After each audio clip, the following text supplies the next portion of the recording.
Perkenalkan, nama saya Karis. Kalau di dunia internet lebih kenalnya dengan Haris Farm. Alamat kami di Layan Gunung Kidul. Terus usaha kami itu ada 3 macam ya. Yang pertama kandang sendiri ya, di peternakannya. Yang kedua di pakannya ya. Yang ketiga itu telur organik begitu. Nah, telur organiknya ini telur organik vitamin E dan tinggi zat besi gitu.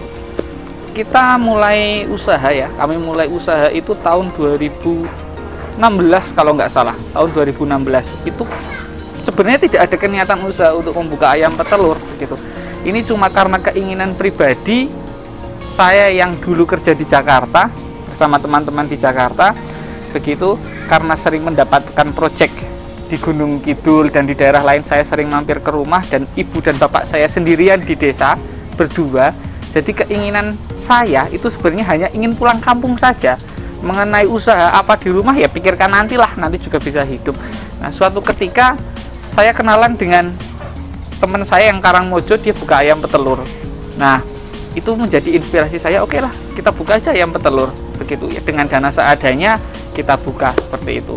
Itu tahun 2016 kalau nggak salah tahun 2016an. Kalau kami sendiri latar belakangnya itu pendidikan bahasa Inggris, nggak nyambung sama sekali. Kerjaan kami dulu bahkan di kontraktor IT, menangani data center, kita bikin jaringan, terus jual alat surveillance, sudah begitulah. Pokoknya saya tidak ada latar belakang sedikit pun mengenai peternakan, bahkan secuil pun. Saya dulu itu tidak pernah memelihara binatang kecuali ular dan kadal, reptil sebagainya. Hanya itu saja. Selain itu saya nggak pernah memelihara apapun. Ikan aja saya nggak pernah pelihara. Alasan saya karena kalau di desa, usaha yang paling memungkinkan itu cuma 2, pertanian dan peternakan. Terlebih di Gunung Kidul jaringan internet kan sulit. Saya untuk hidup dari internet mungkin zaman dulu tahun 2016 tidak mungkin akan bisa seperti zaman sekarang, seperti itu ya. Jadi yang penting saya bisa hidup aja begitu, bisa menemani orang tua di rumah, karena kedua orang tua cuma berdua, makan berdua, tidur berdua ya. Saya karena kasihan aja orang tua sering di rumah, ya udah saya tidak ada ya udah yang penting dihitung-hitung ya, oke kita masih masuk gitu, ya udah kita mulai saja gitu. Pokoknya dimulai saja, karena saya menganggap ayam petelur itu yang paling aman. Yang paling aman dalam arti, ini kalau dulu ya, kalau sekarang situasinya sudah berbeda lagi. Kalau petelur, itu telurnya bisa saya jual sendiri. Ketika panen, saat itu tidak dijual pun masih bisa disimpan dalam waktu 2-3 hari, bahkan mungkin maksimal seminggu. Tapi ketika saya menggunakan ayam potong seperti itu, saya nggak bisa jualan sendiri. Otomatis saya harus punya cooling storage yang besar. Kalau misalnya ayam saya 1000, 2000 atau 3000 begitu. Nah, saya juga tidak bisa membuat pakannya sendiri begitu. Saya pakan harus beli pabrik, karena kalau bikin pakan ayam broiler sendiri itu kosnya besar sekali. Nah, kalau ayam seperti ini saya bisa membuat dalam tanda kutip pabrik sendiri di rumah, seperti pabrik pakan sendiri. Karena peternakan itu kosnya 85% itu di pakan, hanya itu saja. Kalau populasi sendiri kami baru mempunyai 3000 ekor gitu, dan semuanya sudah organik ya. Jadi telur yang dihasilkan itu dari pakan yang organik, dan telur tersebut juga sudah tersertifikasi halal MUI, teruji di laboratorium juga. Kalau menurut kami ini mungkin tidak hanya ayam petelur ya, kalau di usaha apapun yang dipersiapkan itu hanyalah mau belajar dan niat, itu saja. Nggak perlu modal yang banyak-banyak, yang penting mau. Usaha apa saja itu sama, tidak perlu persiapan apapun. Saya dulu ilmunya nol, cuma dulu yang penting jalan aja. Malah dulu waktu saya peternak itu pertama mulai, ayam saya tiap hari itu mati 1, mati 2, mati 1, mati 2, mati 1, mati 2. Tapi justru dari situ kami dapat belajar, oh ini matinya kenapa. Saya belajar ya, learning by doing ya. Jadi kita belajar sambil jalan aja gitu. Nanti juga ketemu jalan. Kalau misalnya usaha apapun, kalau terlalu banyak mikir nanti nggak jalan-jalan. Nah, mungkin kalau kesulitan itu yang paling banyak adalah di kondisi cuaca ya. Karena kondisi cuaca saat ini itu sudah sudah berbeda dengan kondisi cuaca ketika 2 atau 3 tahun yang lalu ketika saya mulai beternak ayam petelur.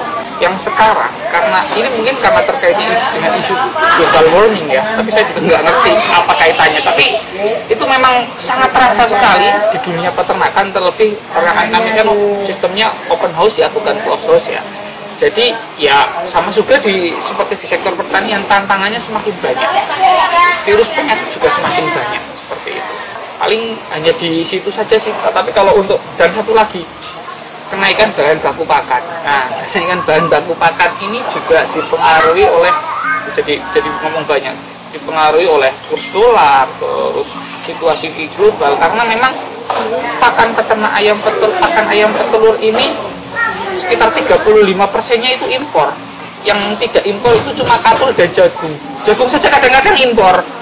Gitu. Jadi kalau situasi global sedang seperti ini, ada perang dagang, ada virus corona dan macam-macam, bahan baku pasti naik. Gitu. Kalau dari kami sendiri, kita perlakukan kandang itu seperti laboratorium. Ya.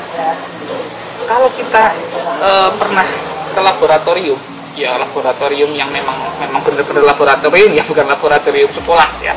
Itu laboratoriumnya kita buat steril. Jadi tidak semua orang boleh masuk. Satu, kalau mau masuk itu harus disterilisasi dulu, mau orang maupun benda. Begitu. Dan kandangnya juga harus sering dilakukan sterilisasi, sanitasi. Kalau kita biasanya menggunakan desinfektan. Gitu. Nah, kalau di dunia peternakan itu namanya biosecurity. Biosecurity itu sangat penting bagi kami, tanpa mengesampingkan yang lain juga seperti vaksinasi, terus nutrisi pakan. Nah, tapi yang paling jelas, satu hal yang memprotek ayam kita, yang pertama benteng pertahanan ayam kita supaya tidak terserang penyakit, ya biosecurity yang pertama. Yang kedua dari nutrisi pakan. Nah, karena apa yang dimakan oleh ayam, yaitu yang akan keluar dari ayamnya, baik itu ayam pedaging maupun ayam petelur itu semua sama. Daging ayam itu asalnya dari pakan, telur ayam juga asalnya dari pakan. Kalau pakannya jelek, nutrisinya jelek, ya itu pasti produksinya juga akan jelek. Jadi sebelum kita beternak apapun, kita harus memahami dulu pakan apa yang paling sesuai untuk ternak kita. Gitu. Karena pakan itu juga tergantung dari banyak hal, gitu.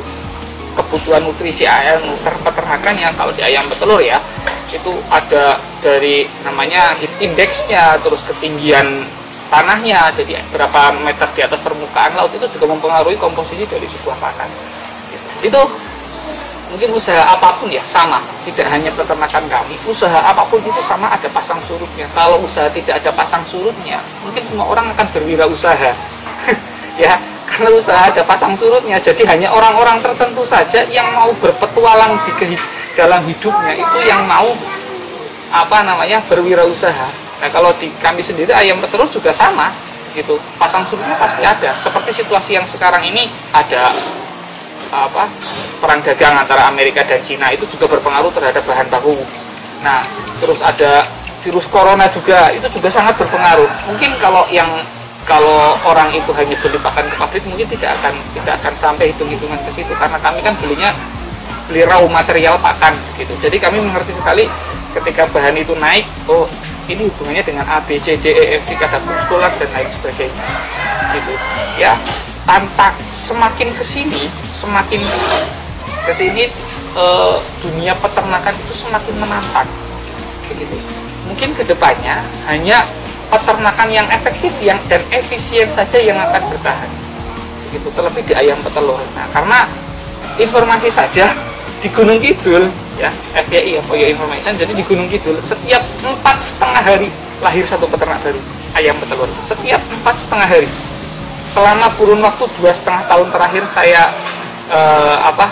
saya menghitung-hitung, begitu saya survei, dan itu memang ada datanya. Setiap 4,5 hari lahir satu peternak. Itu belum termasuk peternak yang sudah lama menambah populasi.